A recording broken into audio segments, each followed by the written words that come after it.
要过年咯，总统赖清德再去到台东来发加菜金，感谢着国军保家卫国。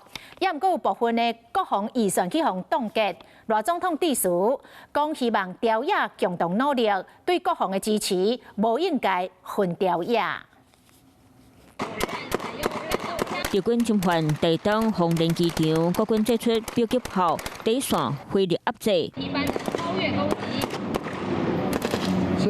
出动战车 CM2条步步标破，破败敌军。总统赖清德过年前来到台东，勉励三军。总统赖清德续免行程，第一站来到东指部陆军太平营区，紧接着是海军的富冈雷达站，最后来到空军的第7联队。其中在我后面的永鹰高教机也展现了我国国机国造的实力。加菜金，来发加菜金，感谢国军牺牲假期保护国家。致辞时特别讲到国防预算问题。也希望朝野能够持续合作，支持国防预算，支持全体国军。立法院表决，六尾冻结国防部业务费用30%，占监国处所买预算超10亿，无人机升级防护预算超2287万。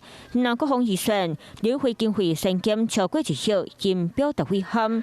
强调中共对台湾统战经费钱经开袂大，预算大删减，应对会更加强力。那总统府业务费用马上冻结70%。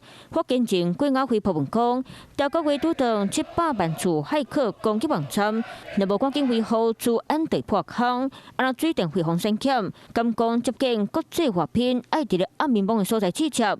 阿边高等营区嘛恐惊无烧水通清。总统府每个月面对的骇客侵害是有达700万次之多，关于资讯维安跟设备的维护。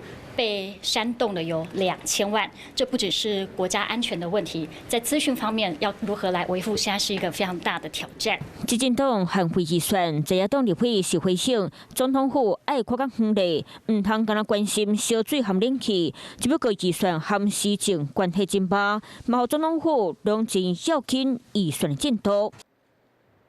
Hello， 我是林仙怡。想要抢先掌握最及时的新闻资讯吗？赶快订阅、按赞、开启小铃铛，锁定华视新闻 YouTube 频道。